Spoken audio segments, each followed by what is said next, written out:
Shalom saudara terkasih di dalam Tuhan Yesus. Kita ada di dalam kasih anugerah Tuhan hari demi hari, waktu demi waktu yang kita lewati. Bersama Yesus kita dapat melewatinya. Mari kita berdoa, siapkan hati menerima firman Tuhan. Firman Tuhan adalah jawaban, firman Tuhan adalah kekuatan bagi jiwa kita. Mari kita berdoa. Bapa, di dalam nama Tuhan Yesus, kami arahkan pandangan kami hanya kepada Engkau, sumber kekuatan kami, sumber pengharapan kami, sumber damai sejahtera dan sukacita kami. Terima kasih Bapa, berbicara lewat hamba-Mu, firman Tuhan yang disampaikan, suara penggembalaan hari ini sungguh-sungguh menjadi jawaban, kekuatan, dorongan, nasihat bagi setiap anak-anak-Mu. Jadikan kami semua pelaku-pelaku firman-Mu. Di dalam nama Tuhan Yesus, amin. Saudara terkasih dalam Tuhan Yesus, tidak terasa waktu sudah ada di penghujung di bulan Maret, minggu keempat, dan masih ada 1 minggu kita akan merayakan Paskah, yaitu hari kebangkitan Kristus. Yesus mati di kayu salib dan hari yang ketiga dia bangkit. Luar biasa waktu-waktu yang ada bagi yang mengambil bagian dalam doa puasa 40 hari. Sungguh indah, semakin hari secara fisik mungkin kita lemah, tapi ada kekuatan baru. Roh Tuhan yang bekerja memberikan kita lapar haus akan hadiratnya lebih dari sebelum-sebelumnya, mencintai firman Tuhan lebih dari segalanya. Saudara terkasih, kita di bulan Maret dengan seri khotbah yaitu awan, di mana awan yang menutupi tabernakel maupun tiang awan sebagai penuntun arahan bagi bangsa Israel, apa yang Tuhan mau, yaitu dituntut ada sebuah ketaatan. Dan juga kita sadari saksi-saksi bagaikan awan yang mengelilingi kita, yang pendahulu-pendahulu kita yang telah menyelesaikan pertandingannya, dan kita terus meneruskan perjalanan, yaitu pertandingan kehidupan yang ada yang Tuhan tetapkan kita. Baik juga kita menetapkan yaitu jejak-jejak bagi generasi-generasi seterusnya, penerus yang akan terus melanjutkan, maupun tongkat estafet dalam memberitakan kerajaan Allah sampai Yesus datang kembali. Untuk itu saudara, kita sadari kehidupan kita tidak hanya pada diri kita, tapi ada generasi sebelumnya, ada generasi saat ini, dan ada generasi yang setelah kita. Dan semuanya adalah saling kerjasama sinergi untuk mencapai tujuan Allah dalam hidup manusia di muka bumi. Dan pada hari ini firman Tuhan yang akan disampaikan berjudul dalam bahasa Inggris, A cloud as small as a man's hand. A cloud as small as a man's hand, yang diambil dari 1 Raja-Raja 18 ayat 44, yaitu terjemahannya adalah awan kecil sebesar telapak tangan. Awan kecil sebesar telapak tangan. Kita sadari tangan kita sebesar apa tangan kita, dan awan kecil itu ada di dalam genggaman hanya begitu kecil dibandingkan dengan awan yang begitu besar, banyak yang ada di langit. Kita lihat perbandingannya, awan sekecil itu yang begitu kecil ternyata akan sebentar lagi dicurahkan hujan. Karena ini diambil dari konteks, yaitu Nabi Elia yang Tuhan pakai pada musim kering 3,5 tahun di kerajaan Israel. Waktu itu Raja Ahab yang memerintah dengan istrinya adalah Isabel, orang yang menyembah berhala dan juga mempengaruhi suaminya, dan bangsa Israel menyembah Baal. Dan kita akan lihat dari konteks 1 Raja pasal 18 ini, bagaimana kisah yang sungguh luar biasa. Ada perbedaan orang yang beribadah pada Tuhan yang sungguh-sungguh dengan orang yang tidak. Bahkan orang yang menyembah berhala tentu pasti ada perbedaannya. Dan kita lihat dari contoh di mana awan yang segenggam awan kecil ada di telapak tangan tersebut memberikan tanda bagaimana bahwa Tuhan akan curahkan hujan yang besar bagi bangsa Israel. Menyatakan kekuatan kuasanya, dia yang memiliki power, yaitu kedaulatan atas cuaca, kehidupan manusia, dan semua yang ada alam semesta dan ciptaannya. Kita lihat dalam bahasa Inggrisnya, 1 Kings 1 Raja-Raja 18, the 7th time the servant reported, a cloud as small as a man's hand is rising from the sea. So Elijah said, Go and tell Ahab, hitch up your chariot and go down before the rain stops you. Dalam terjemahan bahasa Indonesia, ayat 44, pada ketujuh kalinya berkatalah bujang itu, yaitu bujang Elia, wah, awan kecil sebesar telapak tangan timbul dari laut. Lalu kata Elia, pergilah, katakan kepada Ahab, pasang keretamu dan turunlah, jangan sampai engkau terhalang oleh hujan. Karena awan yang kecil tersebut ternyata adalah tanda bahwa akan terjadi hujan yang besar. Dan ini kita ambil dari ayat 43, kita baca ayat sebelumnya. Setelah itu ia, yaitu Elia, Nabi Elia. Setelah itu ia, Nabi Elia, berkata kepada bujangnya, naiklah ke atas, lihatlah ke arah laut. Bujang itu naik ke atas, ia melihat dan berkata, tidak ada apa-apa. Kata Elia, pergilah sekali lagi, demikianlah sampai 7 kali. Baru di ayat 44, pada ketujuh kalinya berkatalah bujang itu, wah, awan kecil sebesar telapak tangan timbul dari laut. Kita sadari bahwa proses pembentukan dari awan itu dari uapan dan juga dari air laut yang naik dan uap dan sebagainya. Dan terjadilah awan, dan awan yang pada ketinggian dan juga cuaca yang ada, suhu, temperatur, dan akhirnya menjadi tebal dan gelap dan menjadi akan menumpahkan hujan. Dan semua proses secara sains yang kita pelajari di dunia secara umum, kita sadari Tuhanlah penciptanya. Dia berkuasa dan memakai semua alam yang semesta kita menjadi alat bahan pengajaran buat kita akan kekuasaan, akan kehebatan, akan kedaulatan Tuhan kita. Dan kita lihat bahwa Nabi Elia sebagai nabi yang tune, yang mendengarkan suara Tuhan, yang selalu ada di dalam gelombangnya Tuhan, dia berkata pada bujangnya, yaitu pengikutnya, pembantunya, ya, yang mungkin mengerjakan sesuatu hal-hal yang dibutuhkan oleh Elia. Dia katakan, naiklah ke atas, lihatlah ke arah laut. Bujang itu naik ke atas, melihat dan berkata, tidak ada apa-apa. Tidak ada tanda-tanda dan semuanya biasa-biasa saja. Ya, air laut maupun tidak ada kelihatan awan dan tidak kelihatan sesuatu yang mencolok, yang memberikan tanda. Kata Elia, pergilah sekali lagi, demikianlah sampai 7 kali. Apabila kita adalah posisi sebagai bujang, sebagai pembantu atau sebagai yang dipercayakan untuk menolong maupun pimpinan kita atau seorang hamba Tuhan ataupun atasan kita, tentunya kita akan menjadi jengkel, menjadi kesal, mengapa aku disuruh sampai 7 kali dan tidak ada apa-apa yang terjadi. Saudara, seringkali apa yang kita diperintahkan, seperti contohnya Naaman harus mencelupkan dirinya di sungai Yordan selama berapa kali, dan sesuatu yang mungkin tidak masuk akal. Namun apabila Tuhan yang menyuruh, ya, lewat hamba-hambanya, lewat firman Tuhan yang disampaikan, menyuruh, mengarahkan kita untuk melakukannya, kita harus melakukannya. Ini bukan repetitif berapa kalinya, tetapi ketaatan kita dalam melakukan tuntunan arahan Tuhan. Seperti mereka mengelilingi Yeriko berapa kali setiap hari, mengelilingi, dan hari yang ke-7 dan mereka harus keliling 7 kali dan sebagainya. Semua itu adalah bagian, bukan metode berapa kali, tetapi ketaatan seorang percaya mengikuti jalan Tuhan. Itu sangat penting. Sampai 7 kali Elia menyampaikan kepada bujangnya. Dan pada ke-7 kalinya, akhirnya berkatalah bujang itu, wah, awan kecil sebesar telapak tangan. Yang tadinya 7 kali dia naik sebelumnya, yaitu, dan selama 6 kali tidak ada tanda-tanda. Namun yang ke-7 kali ini terlihat awan kecil sebesar telapak tangan, dan tanda ini tentunya sesuatu yang baik yang timbul dari laut. Dan kata Elia, pergi katakan pada Ahab, yaitu Raja Ahab, pasang keretamu dan turunlah, jangan sampai engkau terhalang oleh hujan. Buru-buru, karena sebelum hujan itu turun supaya kamu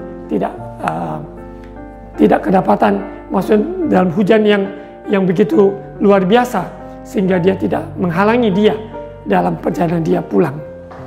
Untuk itu saudara, dalam kisah ini kita akan lihat di pasal 18 ini bagaimana kedaulatan kuasa Tuhan sangat nyata, perbedaan dengan penyembahan-penyembahan berhala yang mereka berseru-seru tetapi tidak ada pertolongan. Tapi bagi orang percaya berseru pada nama Yesus di tengah-tengah badai, di tengah-tengah gelombang, percaya ada pertolongan Tuhan tepat pada waktunya. Kita tidak goyah, kita tidak berdasarkan apa yang kita lihat, namun ketaatan kita melakukan firman. Bahkan kalau perlu sampai 7 kali, kita tetap setia, tetap taat. Seperti bangsa Israel mengikuti tiang awan yang ada dikatakan bertahun-tahunkah. Apakah dia ada menaungi tabernakel selama bertahun-tahun, tetap bangsa Israel harus berdiam ataupun harus bergerak sesuai dengan arahan tuntunan Tuhan. Ada yang berminggu-minggu, ada yang berjam, dari malam sampai besok kita harus juga belajar taat. Ketaatan orang percaya mengikuti firman Tuhan dalam mengampuni, dalam mengucapkan berkat, dalam melayani, dalam memberkati, dalam apa saja yang kita lakukan. Tidak simpan dosa, tidak simpan semua pikiran-pikiran yang negatif. Dan kita berani untuk lepaskan semua itu. Maka kita adalah pelaku firman. Orang yang melakukan firman Tuhan, seberapa sulit yang dihadapi, itu hanya sebuah daging yang sulit. Namun rohnya alami kebebasan, kemerdekaan, sehingga dengan penuh sukacita ketika tubuh ini tunduk kepada kehendak roh, maka dari situ kita dilatih, maupun dalam hal berdoa, berpuasa, dalam hal melakukan firman Tuhan, kita dilatih sehingga kita lebih dari pemenang. Kita alami janji-janji Tuhan dalam hidup kita.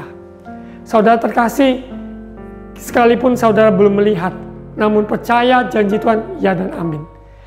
Bujang yang dikatakan proses 7 kali dia melakukan dan tidak ada terlihat, namun yang ke-7 kali tanda Tuhan sudah ada. Kita akan lihat di pasal 18 proses-proses yang dimana Raja Ahab dan istrinya adalah Isabel, nabi-nabi Baal yang dia bawa dan mencemarkan dan mempengaruhi bangsa Israel menyembah berhala, sehingga terjadi kekacauan, kebingungan. Mereka harusnya menyembah kepada Allah Israel, Allah yang benar. Namun mereka ada yang terkecoh, ada yang terbawa dalam pengajaran-pengajaran yang tidak sesuai dengan ajaran kebenaran. Yaitu Allah Israel, Allah Abraham, Ishak, Yakub, yaitu Allah bangsa Israel. Dan kita semua yang percaya dalam nama Yesus, kita menyadari kita juga memiliki yaitu warisan, yaitu Abraham, Ishak, Yakub, janji Allah kepada Abraham, Ishak, dan Yakub. Kita akan lihat di 1 Raja-Raja pasal 18. 1 Raja-Raja pasal 18, kita fokus di ayat 20 dan seterusnya. Saudara bisa baca di ayat-ayat sebelumnya, karena ini semua mempunyai sebuah kesatuan di dalam sebuah kisah yang kita dapat banyak hal. Tapi saya karena waktu fokuskan di ayat 20. Elia di Gunung Karmel. Ahab, yaitu Raja Israel, Ahab mengirim orang ke seluruh Israel dan mengumpulkan nabi-nabi itu ke Gunung Karmel. Lalu Elia mendekati seluruh rakyat itu, yaitu bangsa Israel, dan berkata, "Berapa lama lagi kamu berlaku timpang dan bercabang hati? Kalau Tuhan itu Allah, ikutilah dia. Kalau Baal, ikutilah dia." Tetapi rakyat itu tidak menjawabnya sepatah kata pun. Ingat, orang yang bercabang hati, yaitu mendua hati, dia tidak akan tenang dalam hidupnya. Sepertinya ikut Tuhan, tapi dia ikut dunia, ikut keinginan daging, ikut keinginan maupun roh-roh jahat, kuasa-kuasa gelap yang mengikat, yang membelenggunya dalam dosa-dosa yang ada. Dosa perzinahan, dosa kepahitan, kebencian, kesombongan, semuanya yang mengikat. Kita harus mempunyai sebuah keputusan untuk mau dilepaskan, untuk berseru pada nama Tuhan, untuk beribadah kepada Allah yang benar, yaitu Yesus Kristus Tuhan. Dan bangsa Israel ini yang bercabang hati dengan ajaran-ajaran dari Isabel, penyembahan-penyembahan berhala kepada Baal, Dan Elia mengkonfrontasi ini. Kalau engkau percaya Tuhan Allah Israel adalah Tuhan yang benar, engkau ikut dengan sungguh-sungguh. Kalau engkau menganggap Baal adalah Allahmu, engkau ikut. Tapi mereka tidak mau berkeluarkan sepatah kata pun. Ayat 22. Karena mereka mungkin saja dalam kebingungan, mereka seperti mengikut perasaan, pikiran, panca indera, seperti mau ikut Tuhan, tapi juga mau ikut Baal. Ya. Ayat 22. Lalu Elia berkata pada rakyat itu, hanya aku seorang diri yang tinggal sebagai nabi Tuhan, padahal nabi-nabi Baal itu ada 450 orang banyaknya. Kita lihat, bandingkan satu Elia, 450 orang nabi Baal. Ayat 23, namun baiklah diberikan kepada kami 2 ekor lembu jantan, biarlah mereka memilih seekor lembu, memotong-motongnya, menaruhnya ke atas kayu api, tetapi mereka tidak boleh menaruh api. Ya, jadi hanya sediakan korbannya, nanti api yang memberikan tanda, yaitu Tuhan yang benar, yang dapat menyemburkan api tersebut. Aku pun akan mengolah lembu yang seekor lagi, meletakkannya ke atas kayu api, dan juga tidak akan menaruh api. Mereka hanya siapkan korban, siapkan binatang yang akan dipersembahkan, namun api mereka tidak boleh menyalakan api. Ayat 24, kemudian biarlah kamu memanggil nama Allahmu, dan aku pun akan memanggil nama Tuhan, Allah kecil ya yang mereka panggil. Namakah Allah yang menjawab dengan api? Dialah Allah. Seluruh rakyat menyaut katanya, baiklah demikian. Rakyat ini banyak yang juga, ya mungkin pada zaman sekarang ada orang-orang yang ikut-ikutan, ikut tren, ikut popularitas, yang merasa inilah Tuhan, padahal itu bukan. Yang Tuhan yang sejati, yang benar, Dia pencipta langit dan bumi, yang Yesus rela mati dan bangkit pada hari yang ketiga, kubur kosong, menyatakan Dia hidup. Untuk itu saudara, di dalam mengiring Yesus, kita harus jelas Yesus satu-satu yang kita iring, firman-Nya ya dan amin. Tidak ada kitab lain, tidak ada kata-kata manusia lain, tapi firman Tuhan yang diucapkan, yang menjadi remah dalam kehidupan kita, suara Tuhan dalam hidup kita, menjadi tuntunan dalam kehidupan kita. Dan rakyat tersebut, bangsa Israel, ya dia setuju bahwa kalau memang ada sebuah api yang menghanguskan bakaran korban yang ada, maka itu adalah Allah yang benar. Ayat 25, kemudian Elia berkata kepada nabi-nabi Baal itu, pilihlah seekor lembu dan olahlah itu dahulu, karena kamu ini banyak, 450 orang. Sesudah itu panggillah nama Allahmu, tetapi kamu tidak boleh menaruh api. Mereka mengambil lembu yang diberikan pada mereka, mengolahnya dan memanggil nama Baal dari pagi sampai tengah hari, ya berarti berjam-jam. Katanya, ya Baal, jawablah kami. Tetapi tidak ada suara, tidak ada yang menjawab. Sementara itu mereka berjingkat-jingkat di sekeliling mezbah yang dibuat mereka itu. Mereka berupaya untuk menghadirkan Allahnya, menghadirkan Baal, namun tidak ada sesuatu pun yang terjadi. Mereka berteriak-teriak, memanggil, berseru dari pagi sampai siang, berjingkat-jingkat dengan segala upayanya, mengupayakan, menciptakan suasana, namun tidak ada apa-apanya. Karena Tuhan adalah Tuhan yang benar, Dia hadir maupun dalam kehidupan umatnya, dalam keheningankah, di atas puji-pujian, Dia hadir dalam setiap kehidupan. Di tengah-tengah segejolak yang ada, di tengah badai, Yesus hadir. Ayat 27, pada waktu tengah hari, Elia mulai mengejek mereka, nabi-nabi Baal. Katanya, panggillah lebih keras, bukankah Dia Allah? Mungkin Dia merenung, mungkin ada urusannya, mungkin Ia bepergian, barangkali Ia tidur dan belum terjaga.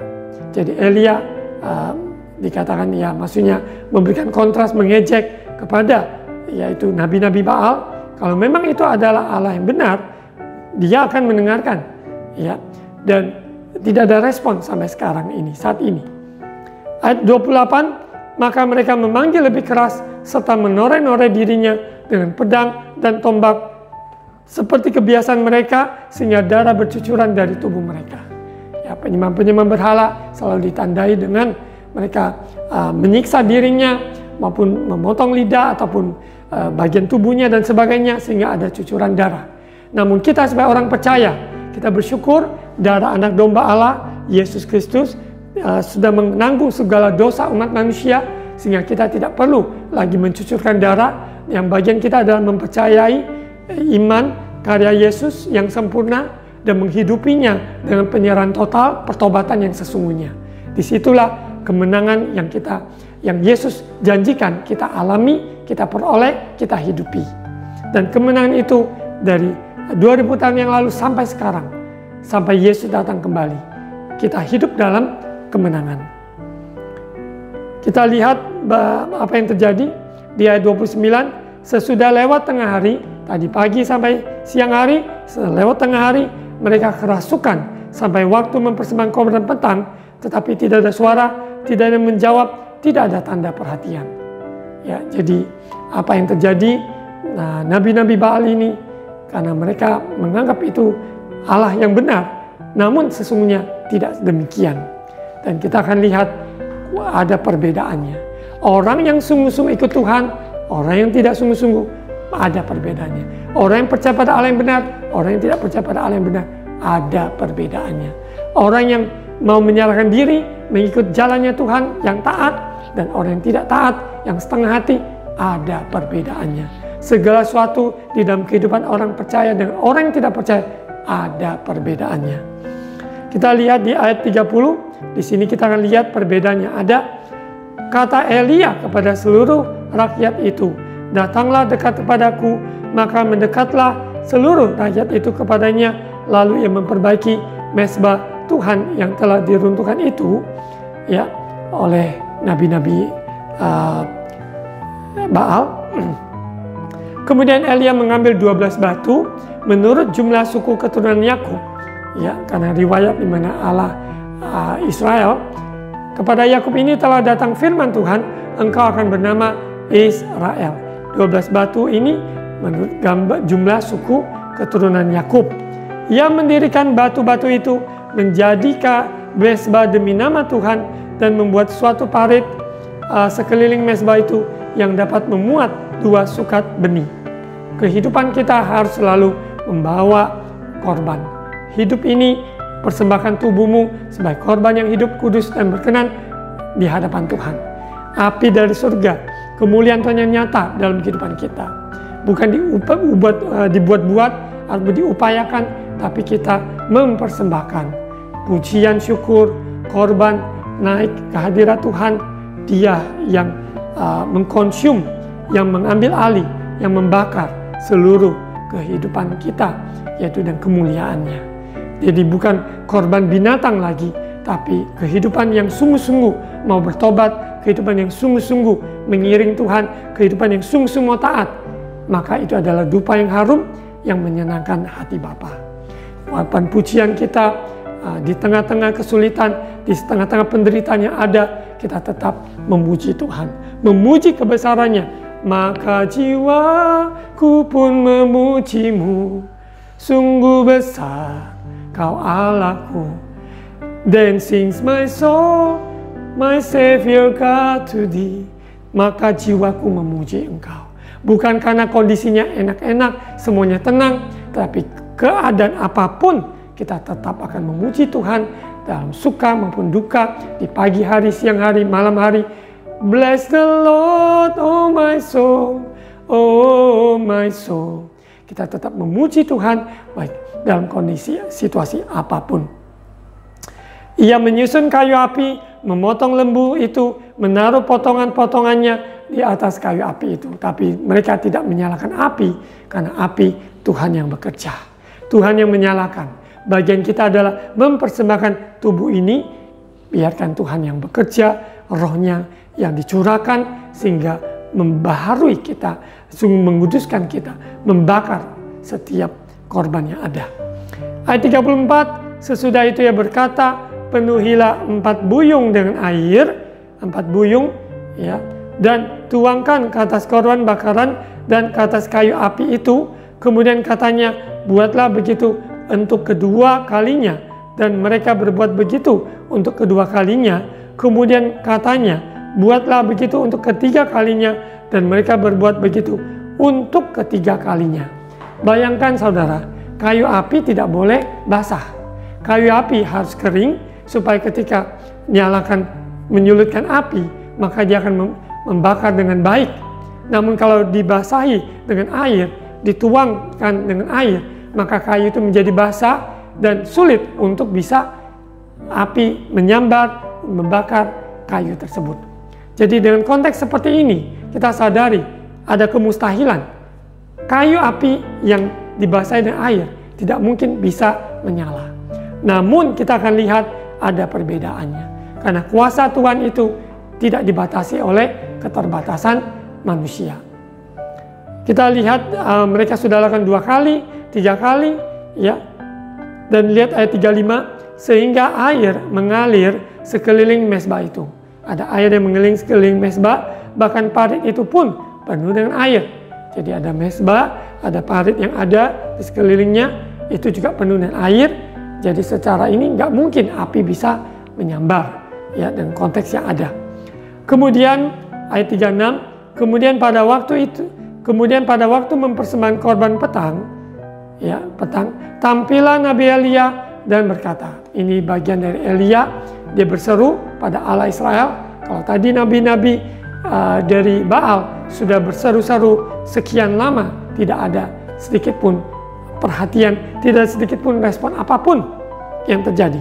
Namun kita lihat apa yang terjadi di ayat 36. Kemudian pada waktu mempersembahkan korban petang, tampillah Nabi Elia dan berkata, ya Tuhan Allah Abraham, Ishak dan Israel, pada hari ini biarlah diketahui orang bahwa Engkaulah Allah di tengah-tengah Israel, dan bahwa aku ini hambamu, dan bahwa atas firman-Mu lah aku melakukan segala perkara ini.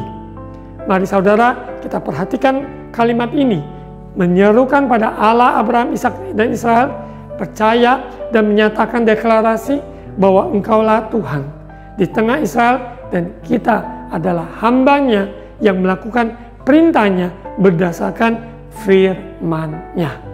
Kita tidak mengupayakan dengan kekuatan kita menjadikan segala sesuatunya berdasarkan pengalaman maupun pengetahuan kita, tapi berdasarkan kebenaran firman, sekalipun itu bisa saja bertolak belakang dengan yang kita pernah alami, ya bahkan yang secara pengetahuan logika kita tidak masuk akal.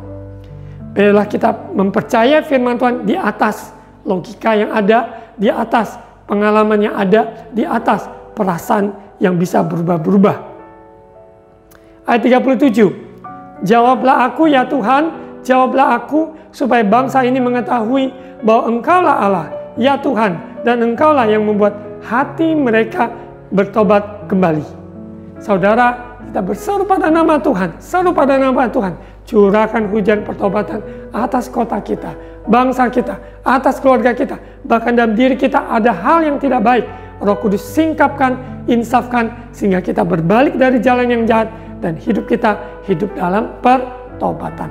Pertobatan dari pemikiran yang salah, yaitu metanoia, mempunyai pola pikir yang benar sesuai firman Tuhan.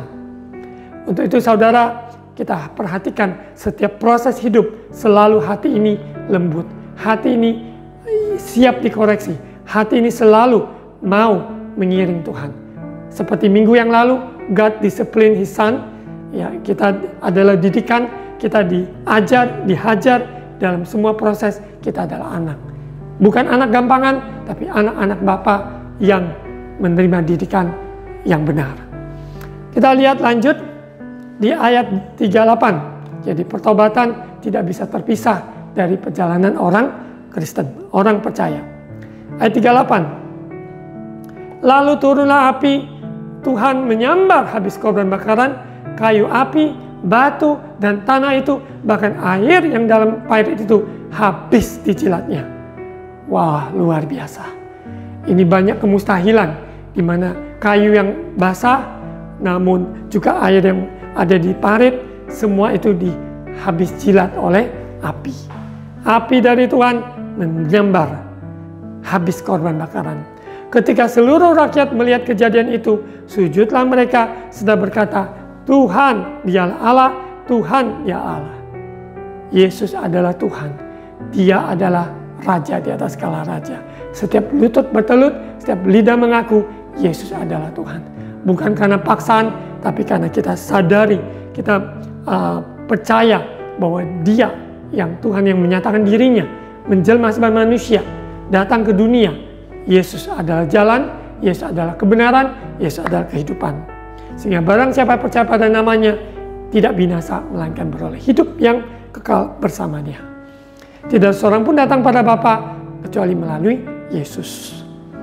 Itu saudara, kita lihat pernyataan kuasa Tuhan ini tidak bisa disangkali oleh siapapun nabi-nabi Baal tersebut. Ayat 40. Kata Elia kepada mereka, tangkaplah nabi-nabi Baal itu. Seorang pun dari mereka tidak boleh luput. 450 orang. Setelah ditangkap, Elia membawa mereka ke sungai Kison dan menyembelih mereka di sana. Kemudian berkatalah Elia pada Ahab, pergilah, makanlah dan minumlah, sebab bunyi derau hujan sudah kedengaran. Dan disinilah tandanya. Raja Ahab sudah melihat kebesaran Tuhan, kuasa Tuhan, bahwa Allah yang benar adalah Allah Israel dan bukan Baal, namun Allah Israel. Namun kita lihat respon dari Ahab karena istrinya Isabel, pengaruh yang begitu luar biasa dalam hidupnya, sehingga ia sendiri juga pelin-pelan tidak mempunyai ketegasan untuk mengikuti Allah Israel, terbawa dengan arus sekalipun dia sudah melihat kuasa Tuhan bahwa Allah yang benar adalah Allah Israel. Elia menyatakan pada Ahab, pergilah, makanlah, minumlah, bunyi derau hujan sudah kedengaran, siap-siap, cepat-cepat pulang. Ya. Lalu Ahab pergi untuk makan dan minum, tapi Elia naik ke puncak Gunung Karmel. Dia naik ke Gunung Karmel, lalu membungkukkan ke tanah dengan muka di antara kedua lututnya. Setelah itu ia berkata pada bujangnya, naiklah ke atas, lihatlah ke arah laut. Ya, orang yang berlutut akan melihat kuasa Tuhan. Yang percaya pada kuasa Tuhan, Tuhan yang turun tangan. Kita angkat tangan, kita serahkan seluruh hidup kita. Sekalipun kita saat ini belum melihat, namun kita terus melangkah seperti bujang Elia yang 7 kali, ya, pada ke-7 kali baru kelihatan tanda itu. Sesuatu yang kecil jangan kita anggap kecil. Biji sesawi yang kecil, dia akan memindahkan gunung yang besar. Saudara, dalam benih yang kecil akan menimbulkan, akan bertumbuh, yaitu pohon-pohon yang besar. Untuk itu, iman kita walaupun kecil, tetaplah kita memupuk dan mempercayai apa yang kita dengar, 7 firman, 10 firman, seberapa firman yang kita baca setiap hari, ayat yang kita renungkan, itulah menjadi kekuatan, menjadi motor dalam hidup kita, dalam melakukannya, dalam memperkatakannya, dalam mendeklarasikannya, dikri, mengambil sebuah ketetapan, dan terjadi. Sebab kerajaan Allah, di mana kita minta kerajaan Allah turun, terjadi kehendaknya di bumi seperti surga, maka itu pun terjadi. Dan mari orang-orang percaya, lebih lagi kita bangkitkan iman kita seperti awan kecil sebesar telapak tangan yang adalah terlihat bahwa sekalipun sudah 6 kali sebelumnya bujang ini naik dan tidak ada melihat tanda-tanda, namun tanda Tuhan pada waktunya akan dinyatakan. Saudara, kita di hari-hari yang ada kesulitan apapun, Yesus lebih besar. Ya, Yesus sanggup menyembuhkan, Yesus sanggup memulihkan, Dia sanggup membuka jalan saat tiada jalan. Ya, kita lihat di ayat yang ke-45, maka dalam sekejap mata langit menjadi kelam oleh awan badai, ya, lalu turunlah hujan yang lebat. Ahab naik kereta lalu pergi ke Yezreel, tetapi kuasa Tuhan berlaku atas Elia yang mengikat pinggangnya dan berlari mendahului Ahab sampai ke jalan yang menuju Yezreel. Kita lihat Nabi Elia, Nabi yang dengar-dengaran, yang peka, yang mengikuti jalan Tuhan, kemuliaan Tuhan, dahsyat kuasa Tuhan, dahsyat dalam pelayanan kehidupan Nabi Elia. Biarlah kita sebagai anak-anak Tuhan di zaman ini, biarlah kita jangan terhanyut atau terkecoh dengan ajaran-ajaran yang di luar Kristus, di luar kebenaran firman. Biarlah kita sungguh-sungguh ikuti jalannya Tuhan, dan tanda-tanda heran menyertai kita. Awan sebesar telapak tangan yang sepertinya tangan kita kecil, ya, seberapa awan yang bisa kita tampung. Namun percayalah, Tuhan akan curahkan hujan, ya, hujan berkat, hujan pertobatan, hujan kuasa Tuhan bagi setiap umat yang percaya padanya. Maupun setiap tetangga, lingkungan, siapapun yang mengenal diri kita, menyembah Allah yang benar, mereka mengakui bahwa Tuhan yang benar yang kita sembah, mereka juga suatu hari bisa menerima Yesus sebagai Tuhan dan Juru Selamatnya. Mari kita berdoa. Bapa, terima kasih atas firman-Mu.